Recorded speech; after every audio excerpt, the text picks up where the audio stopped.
We're going to get started. Do you want to intro first? So thank you everyone for coming. We are streaming live onto Griffin Health's Facebook page. So any live pictures that Robert takes, he'll have you sign a release if you don't mind if your photo was used for any reason. If you'd rather not have it used, we're totally fine with that. The cameras that are capturing this presentation are behind us on the wall, and the focus is all towards the Katie, and of course the prep area. Okay, so thank you for attending. This is another installment in our healthy eating series for Griffin Health.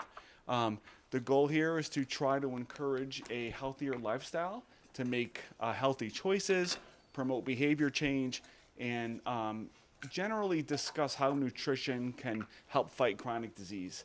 There's a huge movement now out of the West that's coming back towards us, dealing with instituting medical education curriculum related to nutrition and how to fight chronic disease. I'm hoping to have an article for you soon, so maybe the next one we do here, I'll have an article that you can read just for as an FYI of a bill that was passed that's really pushing to have these doctors that are coming out of med school to have some curriculum on culinary and nutrition and what have you, so that in turn they can go ahead and speak to their patients in a way to help them understand. So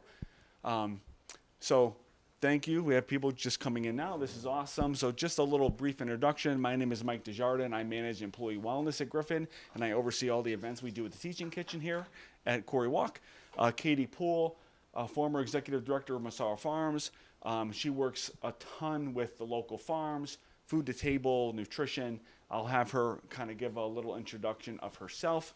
But again, we're going to get started. Tonight in front of you, you should have a recipe for a very hearty bone broth. And Katie this evening is going to talk about coming up with ways how to do your own broth. And we're going to look at the vegetable version, chicken, and the bone broth, okay? So thank you, everyone, and I'm going to introduce you to Katie. All right. Hi, everybody. So welcome back to those of you who've been coming and who have been here before. And for those of you who are new, nice to meet you. Again, as Michael said, my name is Katie Poole. I was the director at an organic vegetable farm right in Woodbridge down the road, partnered with Griffin many times over the years. I've been doing cooking and nutrition and outreach into the community for at least 15 years. One of the things that you might have picked up on your way in is actually a card that lists all the community gardens across the valley towns. And those are ones that are operated communally.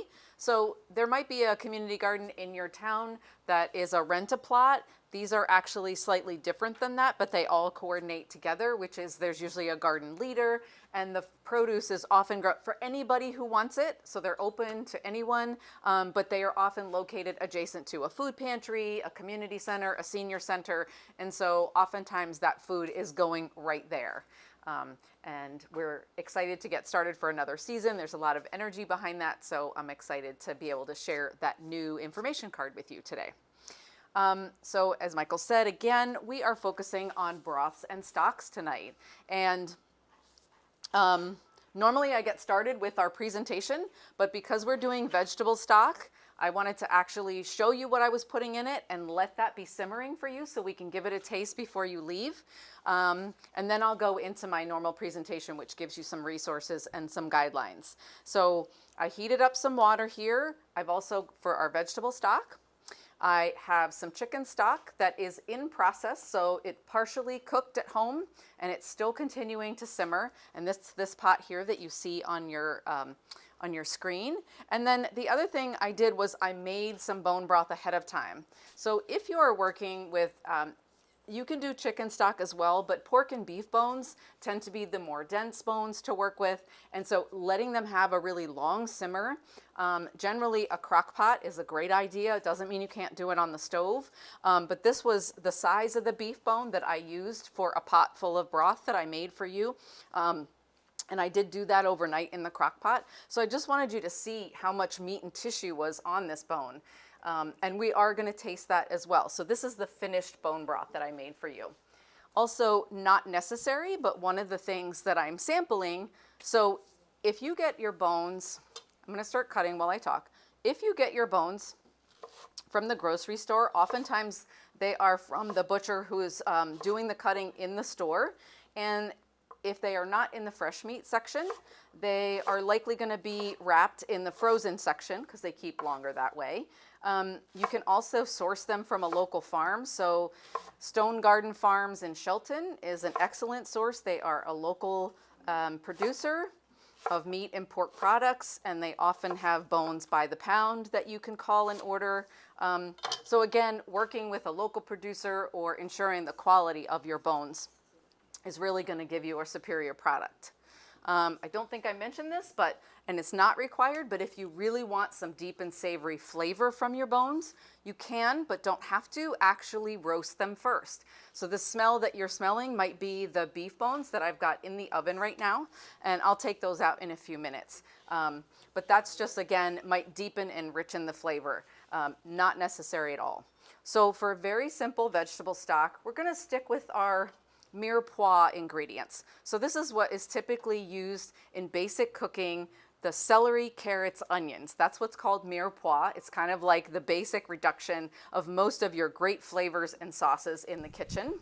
And because it is a vegetable stock and we're not going to be adding meat bones to this, I'm being a little bit more generous. So instead of a half an onion, I might use a whole onion or more. I've got 2 pretty healthy sized carrots here, and some organic celery. And the fun thing about doing vegetable stock is, a lot of times when we're using these vegetables, we might be really particular about not using these ends, right? Or we're going to peel the carrots, or we want to cut these ends off. So don't do that. You want to use every part of your vegetable that you can, even if there are skins from your onions. Now, I did remove those, but I'm not going to be over particular about separating the garlic skins, because the more of that that's in there, the more flavor you're going to get. The other approach I like to take when chopping my vegetables, certainly there's no magic about how big or how small these pieces are. But again, when I'm making vegetable stock, I think it's a good idea to sort of take the approach that you might when you're chopping some fresh herbs. So the idea is that the more you crush something up or expose the surface area of your herbs, the more flavor you're going to extract. So I'm just going to do smaller slices so I get more surface area exposed for more flavor. I'm going to go ahead and put these carrots in, and then I've got some celery here. If your carrots are not organic and you're cautious about that, I think we have talked about previously the idea that there are the clean 15.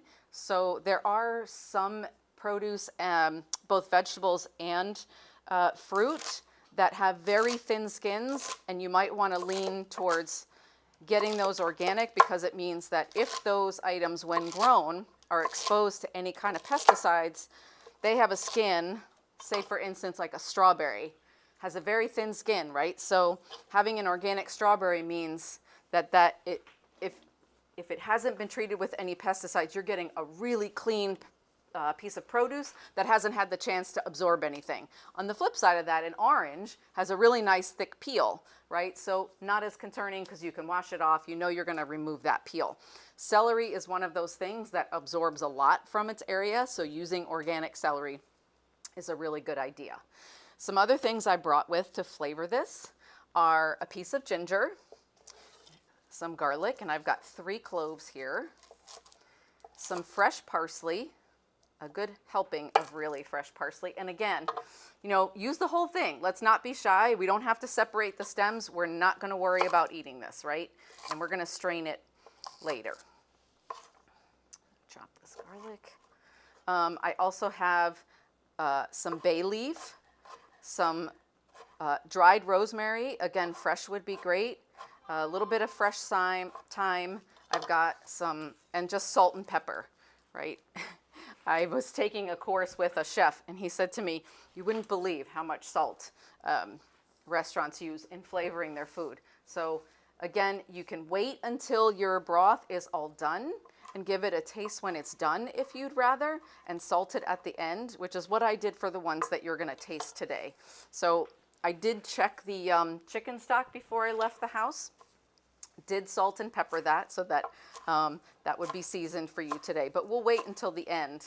I will reiterate what I've said earlier, which is having a good quality salt is a really good idea. I think some of you saw this the last time I brought it, so I did bring this really great Redmond salt. This is actually naturally dehydrated, so it's going to have all of those great minerals that could be stripped out of a table salt. So we want to get all of that in there. I've already added bay leaf, and I'm going to add some rosemary. And again, nothing wrong with using dried herbs if that's what you have on hand. Sometimes it's nice to give them a little crush or shake, sort of squish them up between your hands, kind of release some of those flavors again. I do like to use lemon and ginger in my chicken stock because I feel like it gives it a really nice bright flavor. So I did bring a lemon with me today, but that's kind of a delicate flavor. So I'm going to wait a little bit closer to the end to add that. And maybe we'll add a little bit to chicken or a little bit to the vegetable stock. So I'm going to let this simmer while we transfer into our presentation. Just while I'm getting that going for you all, I do want to mention if you, because you're not using any meat to flavor your vegetable stock, and if you are vegetarian or have a sensitivity, I really like the idea of using a miso. So miso is a fermented product, so that means it's going to contain probiotics. This one is made, most miso is made from soybeans, but you can get it now with other products. So you can get it using chickpea, and there are other ones. There's also a company locally that makes it. It's very good, and basically it's like your bouillon, but it's healthier for you. It is a concentrated paste form. The one trick to using miso that I will remind you is that in order to preserve those probiotic aspects, you want to add it at the end, right? Because if you're cooking it, then you're just going to kill off all the beneficial enzymes. That's okay if you don't mind. If you just want it for the flavor, that's fine. But I will wait. You sort of let once you've cooked your stock, you can let it come back to a temperature that almost feels like a hot shower. So it's going to be below the boiling point, but still warm enough for that to kind of melt and get absorbed into the flavor. All right, so with that, while that's simmering, everything's heating up nicely, we're going to switch over and I'll get a little bit more into the meat and potatoes of making your own soup stock at home. Are we all good back there, you think? You see that up there? Yeah. Okay, great. All right. So what are we really talking about when we're talking about making stock? Essentially, you are cooking something over a long period of time. If you are doing this with roots from your yard or garden, that's what we call a decoction, right? I mean, you are extracting the flavor from these elements that you are cooking over a very long period of time. Meat bones particularly add a lot of flavor because of everything that they contain. It's inexpensive, it's easy, it just takes a little bit of time. Again, I started one of mine in my crock pot here, and that is probably one of the easiest things that you can do. Don't have to keep an eye on it on the stove. You can leave it on low. Honestly, 24 hours is probably great. I saw some recipes going up to 48. I'm not sure what that recipe calls for that you have there, but probably a minimum of 6 hours is what you want to really get some good flavor. I think it was in turn with what you said, 24 to 48. Okay, great. It's 12 hours here. Yeah. For 24 hours. Great, yeah. So entirely up to you. You can experiment with that. We'll get into this a little bit more in a few minutes, but also experimenting with the herbs that you like. So you saw the ones that I used here today. Bay leaf is pretty mild and a great soup flavoring agent, but that doesn't mean you can't use what you like, right? If you really like oregano, if you really, so if you really like something that has a little heat, don't be afraid to add a chili pepper or some red pepper flakes. So the wonderful thing about doing this is you're controlling the ingredients and you're controlling the flavor. Let's get a little bit into benefits. I know this is eating for cancer health. Is that what we're focusing on this month at Griffin? At Griffin, yeah, that's correct. So I have a great organic chicken stock here that I got. Now this one has pretty good ingredients. This is very clean. So we've got vegetable stock, carrot, celery, onion, sea salt. But then we've got things say natural roasted flavor and organic flavor. Not quite sure what that means. Turmeric, bay leaves, and black pepper. So pretty straightforward there. But I was looking at some different options in the grocery store, and you might grab something quickly. They can often contain excess amounts of salts. They can contain added sugars. They can even contain added starches in different rice, potato, tapioca flour that gives it a consistency that you can get actually just from using the bones. So just be wary of that. The nice thing again about using it as home is you know that you are making a really clean item. I have this mention up here because we talk so much about salt, and I think the recommended daily amount, I think I have this correct, is 2,500 milligrams. And I mean, a lot of times if you look at a serving of any kind of soup already in a container or a can, 1/2 or 1 cup of that is going to maybe hit, 1/4 to 1/3 of your salt intake for the day. So that's a really high level, especially if that's something that you have to watch. So the nice thing about making the stock at home is you can salt it at the very end. You're really controlling that salt intake for yourself. This happens to be a picture, by the way, of the beef broth. You can see it's still got a piece of the meat and marrow in it, but this is the last batch we actually made at home. Again, when we are getting stock like this, or beef broth, now not bone broth, because that is very specifically labeled and that can be a high quality product. The reason why you're often paying more for that in the grocery store or wherever you're getting it is because they are using the actual bones of the meat instead of just a small amount of meat or maybe a concentrated or dehydrated flavor. A lot of times chicken stock are flavored with the meat, not the bones. Again, nothing wrong with that from a flavor perspective, but the nice benefits of using the bones at home is that you are getting all of these other elements that are really great for our bodies, right?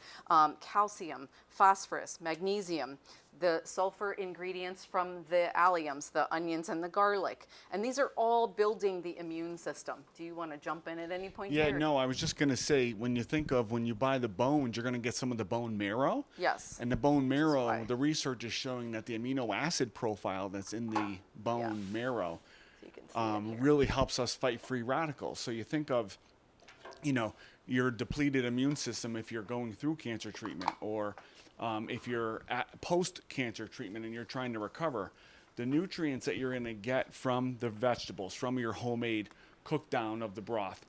Then if you think of all the amino acids and the vitamins that are getting as you're making a bone broth, it's truly, the research is really pointing to this being super beneficial. I remember as a young kid, my mom used to make a beef and barley soup, and she would always leave one of those bones in the soup after. So every now and again I'd go and I'd end up with the bone, and I didn't understand what that squishy substance was within the bone. And Right. she used to talk it up. And of course, as a kid, you're just like, oh, this doesn't appeal to me at all. But little did I know that was probably one of the most beneficial from a nutrition profile standpoint that could have been. Even now, when we think of our pets, I have a dog at home. Yeah. And there's our pet stores that push organic stuff on the animals all the time. And you can get frozen bones that have the marrow right in them. And I thought I had to roast them or cook them. And they're like, no. Once they thaw, just let your dog have at it. And it's supposed to be super nutritious Yes. for them. But So that's what we do with our bones at home when we're all done and we've made our stock and they've got a little bit like this. We might grab the bone, but we give this bone to the dog. I'm taking that, by the way, tonight. You're taking that one? There's 2 more in the oven. So yeah, this looks solid, but actually Michael's right. There is a fair amount of soft marrow that the dogs will eat away at. So it's sort of not the bone structure. It's not the really soft tissue, but it's kind of an in-between.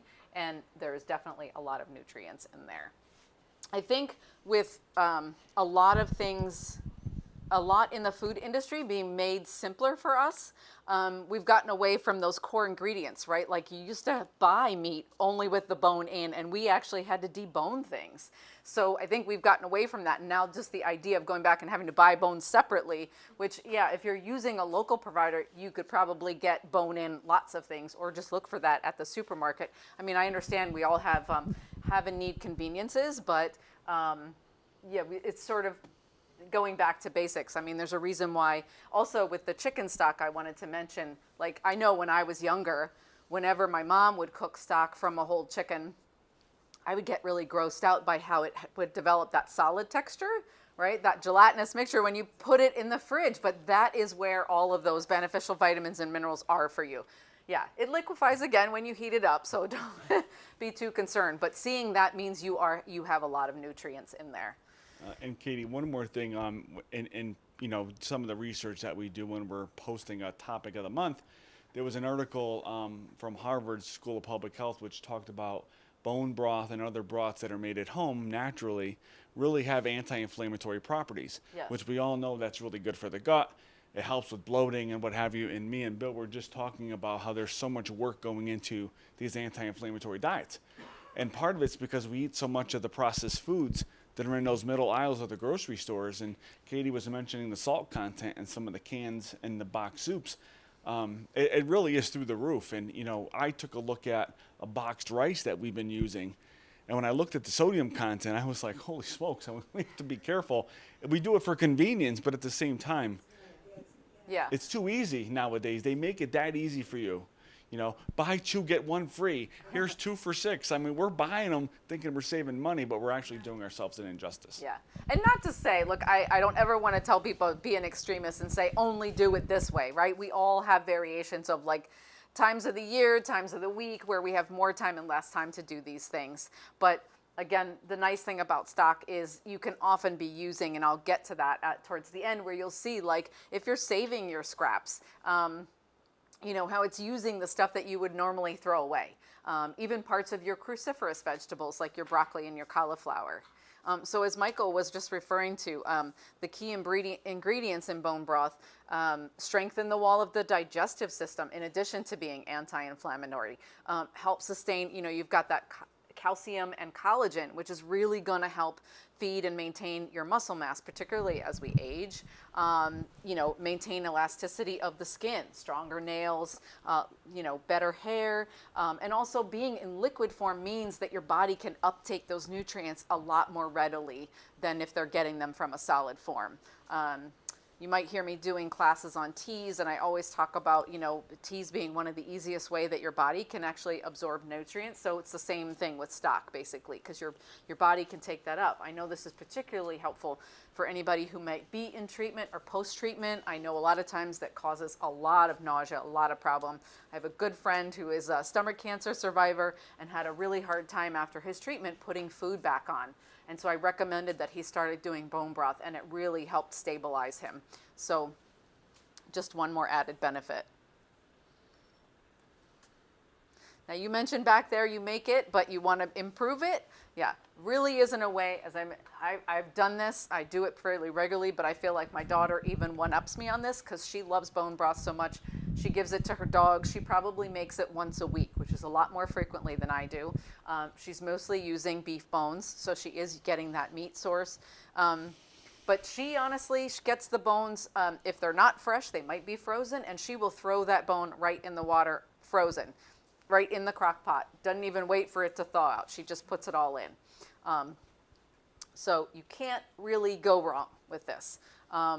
Poorly sourced ingredients, if you have a high metal water system and you prefer to use filtered water. You know, we talked a little bit about the organic vegetables at the beginning. That's entirely up to you. Also, like whether or not you want to strain this off. So I did bring a colander so that we could strain this off. And actually, I'm going to turn this off so that it'll cool down a little bit so we can pour that out for you.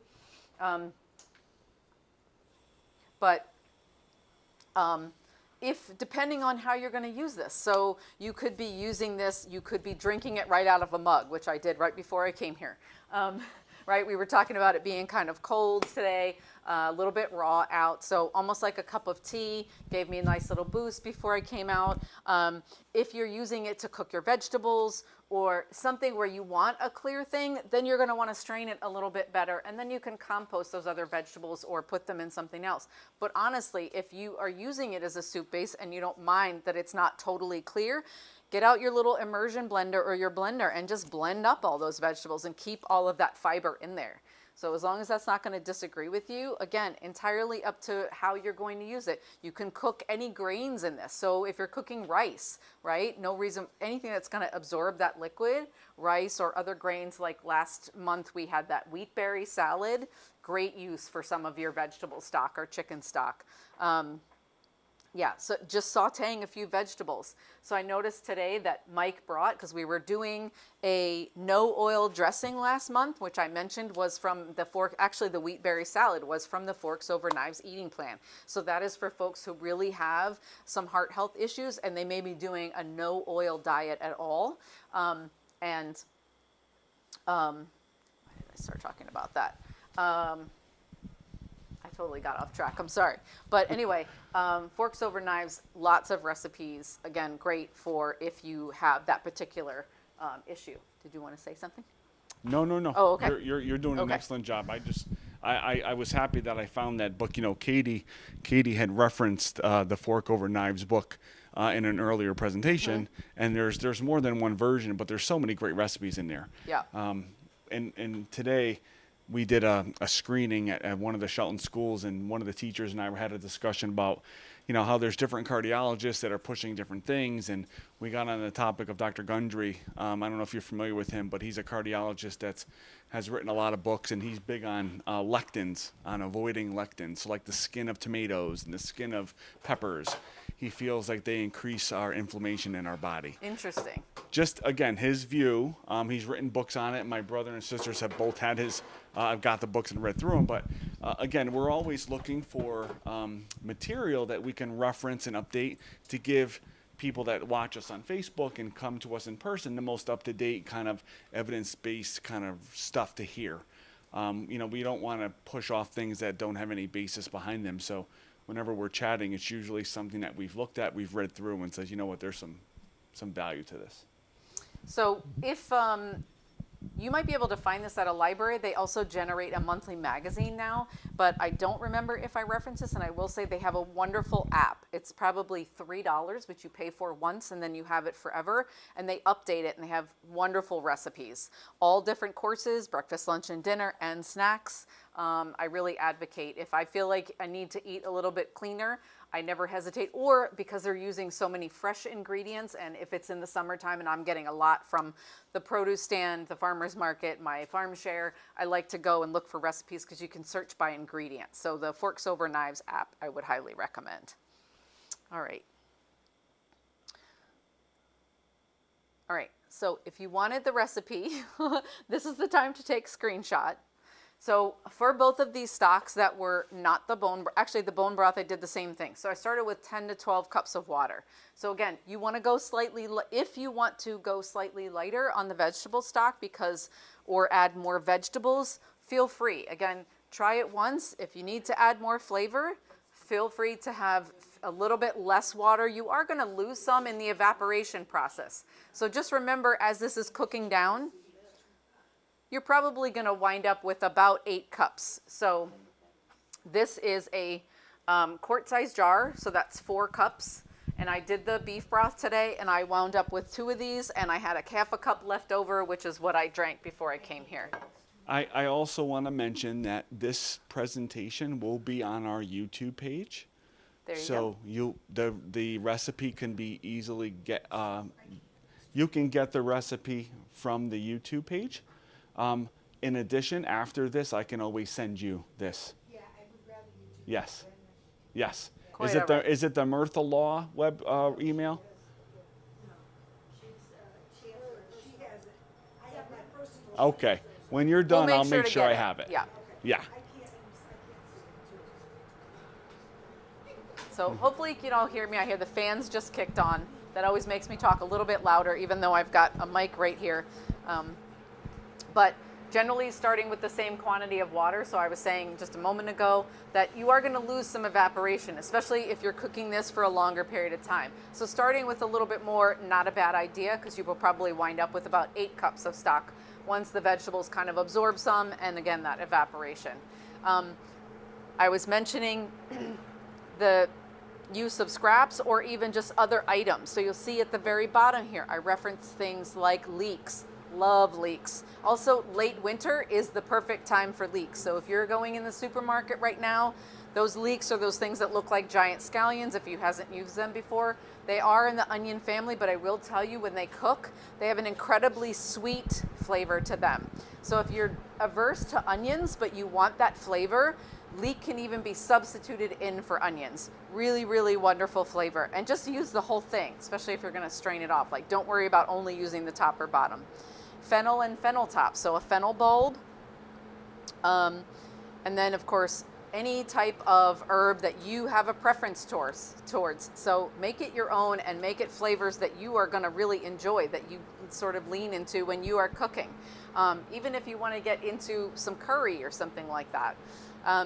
Now, I will just add a note of caution. So kale and chard stems, great if you typically toss those. Those are really wonderful to add. And again, remember, when those are growing in the garden, that is the conduit for getting all the nutrients into those leaves. So don't discard those stems. Find a way to use them. Saute them, use them in your broth because they really have a big nutrient punch and you don't want to just be throwing that away.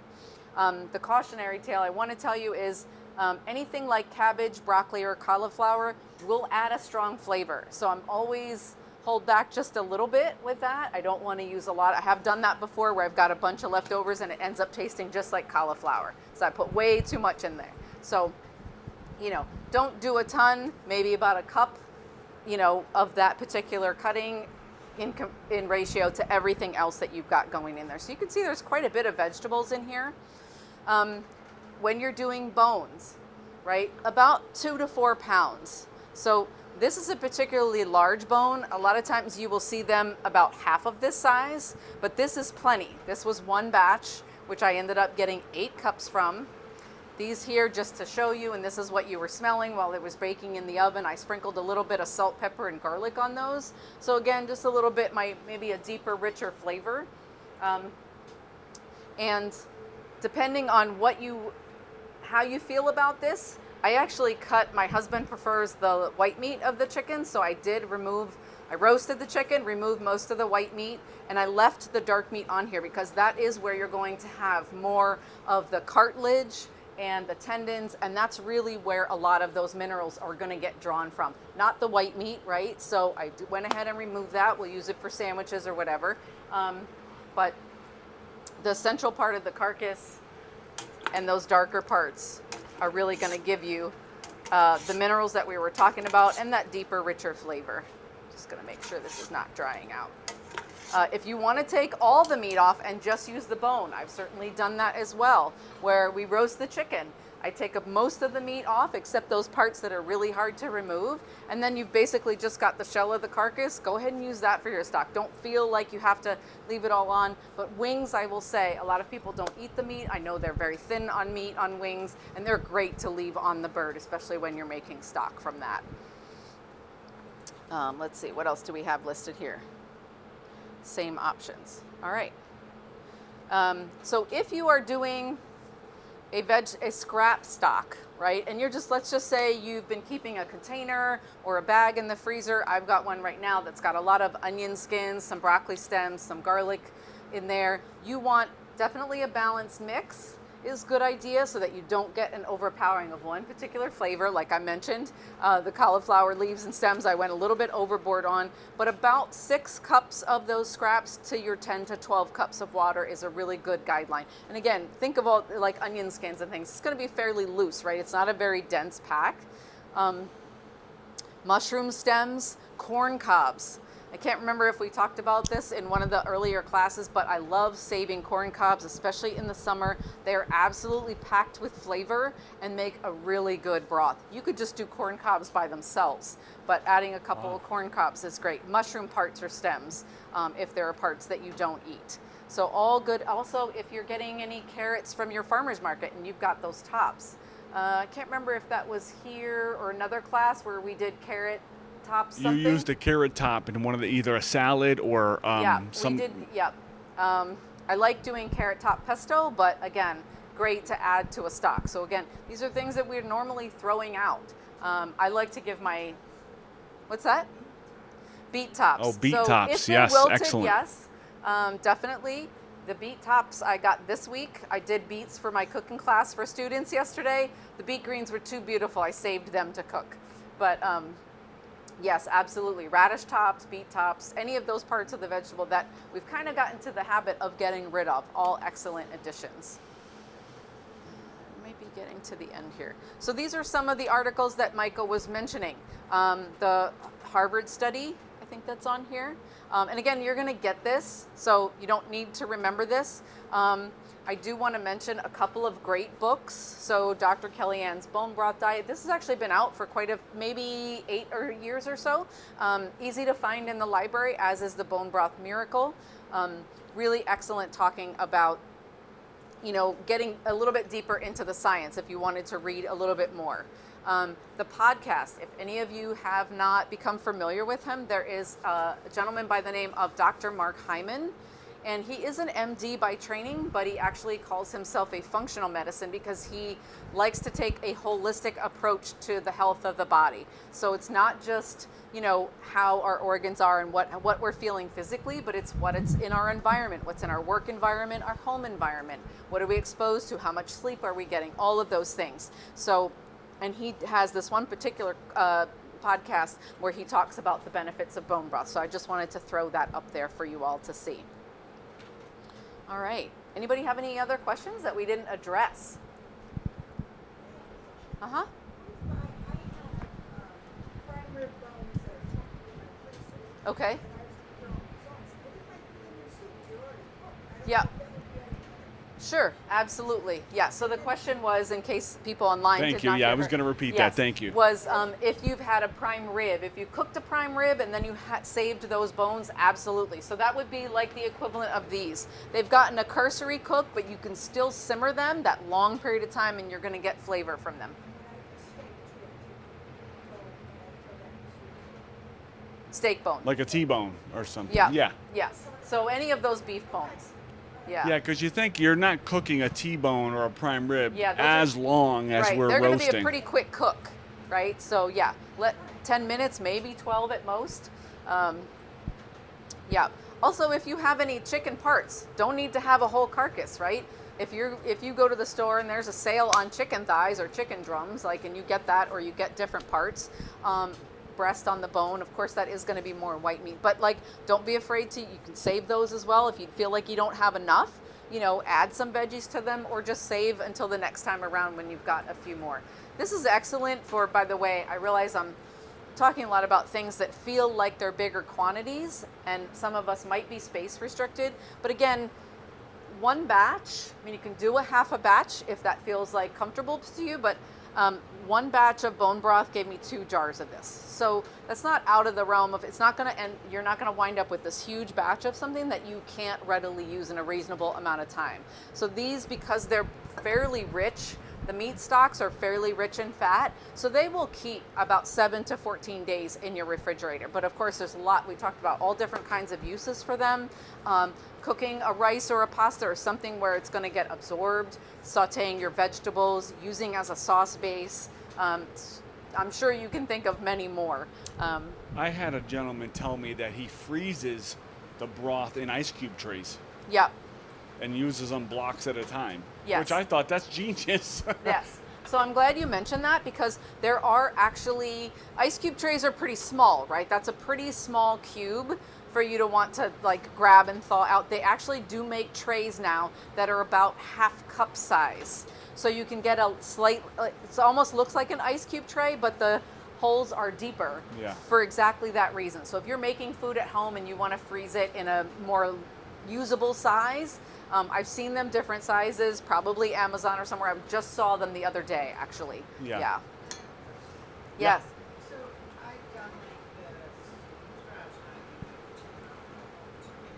Yep. But you're kind of saying take the chicken out. Is there a difference when you cook it, simmered for hours with the chicken? Is there a difference in the flavor? Yeah, would you get more benefits by putting the chicken off it and then pulling it back in? Or would you get the same benefits? So again, the only part of the chicken that you're not really drawing a lot from is the majority of that white meat. Right. Yeah, so I would, it'll add some flavor, but you're not really drawing some of the other nutrient benefit that we talked about out of that. So, I mean, I would just recommend using the white meat in other ways. Again, I roasted the chicken, so I took the white meat off, and then I just put most of the rest of it.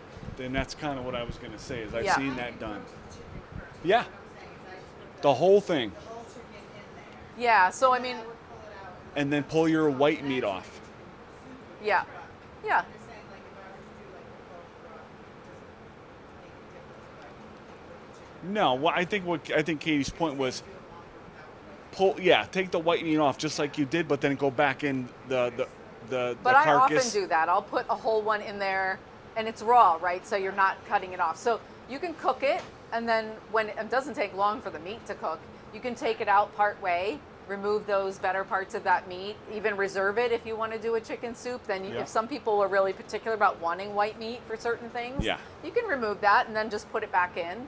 Yeah, totally. But I don't think you're doing anything wrong in what you're doing. I think that. make like it was more nutritional. I think you would have to let it sit longer. So pull the white meat out, keep it to the side, put it back in, leave the dark meat on for the flavor. Yeah. I mean, we've done it with turkey too. I mean, you think of, because you're roasting a turkey for 4 hours, depending on the pound, right? And then afterwards, you pull off what you want. You could easily put that back in. And that's what we do. Yeah. Right. Right. There's no meat left on it. Yeah. That's right. Right. I also do want to mention, so this is a perfect opportunity. So we were talking about the gelatinous substance, and there is a particular name for that, which I'm blanking on at the moment, particularly that you see from chicken. But this is the beef broth that's already starting to cool. So that fat repository is already starting to collect a little bit on the top. Now, you might not be interested in that. If you really want to remove it, go ahead. You could use it again as a fat in place of an oil as you're cooking. This is small amounts. You don't have to use it all at once. But I'm not removing that. I'm actually want to warm this up a little bit so that you can all taste this. Because again, this is the beef broth that I made at home for you all. Sorry about that. We want to make sure you get a little taste. Those mason jars, man, they hold up to everything, don't they? They do. Yep, they do. Come on, here we go. All right. Yes, I've actually, but in all the years that I've been working with mason jars, I have to say that I think I've only broken 2 in about 35 years. So that's a pretty good record. Is it called the congeal? Congeal? The Maybe that's what I'm congealed thinking protein of. or something like that floats to the top? Yep. So anyway, yeah, I want to encourage you, let's keep the discussion going. We've got our chicken stock and our beef stock warm, and we can ladle those out for you to try. Encourage you to try them with some vegetables. And then I'm going to bring this vegetable stock down to let it cool just a little bit so it's not so hot when you taste it. Does anybody have any soy allergies before I add a little bit of this? No. Me so? No. Okay. All right. Because what I'm going to do is I'm going to give it a little bit of taste. I'll salt and pepper it, and I'll see how much flavor we were able to extract from the vegetables. If it's a little weak, I will add a little bit of the, basically it's like our vegetable-based bouillon instead of, a meat-based bouillon. We'll give it a little punch of flavor. I can also put a little bit of lemon juice in there. That might be nice as well. So right. With that, I'm going to turn the presentation off, and we can are we going to use these Yeah. for dishing out? Yeah, I Okay, think great. so. Should people should we do one at a time and they can keep their bowls? I think so. Okay. If So they're keep okay your with bowl. that. We'll try one at a time. You can try whichever ones you want or don't want, and we'll go from there. So we're going to conclude our live stream that's on Facebook right now. So thank you those that were watching. I know Josh, our producer, got a great shot of the bones here that were on the camera that Katie roasted. We had some nice pictures of the broth that was in the pan. Just want to thank everyone for coming in person and those that were watching on Facebook. We do post our events. Some of you have come to many of our events. They're on griffinhealth.org /events. So if you go onto our webpage, you'll see what's up and coming. We try to do about 2 or 3 a month. So this was the second one of this month. I'm hoping next month we'll have 3 to pick from. But please go on and register. We love seeing the faces here. And again, we're just trying to promote healthier lifestyles, nutrition, And you know, we have spring and summer coming now, so we all want to be able to drop down some layers of clothing and feel good about ourselves. So with that, I'm going to conclude. So thank you, everybody, and we'll see you next time.